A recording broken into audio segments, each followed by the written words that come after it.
રાજકોટના અંબાજી કડવા પ્લોટ વિસ્તારમાં કાયદો અને વ્યવસ્થાની સ્થિતિ કથળી હોય તેવો ઘાતકી કિસ્સો પ્રકાશમાં આવ્યો છે. અહીં નજીવી બાબતે માથાભારે તત્વોએ એક વૃદ્ધ પતિ પત્ની પર લાકડી અને ધોકા જેવા જીવલેણ હથિયારો વડે હુમલો કર્યો હતો. આવારા તત્વોએ વૃદ્ધ દંપતીને બેફામ માર મારતા વિસ્તારમાં ભયનો માહોલ છવાયો હતો.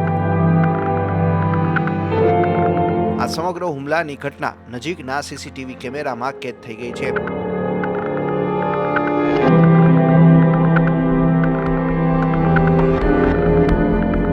જેમાં હુમલાખોરોની ક્રૂરતા સ્પષ્ટ દેખાઈ રહી છે.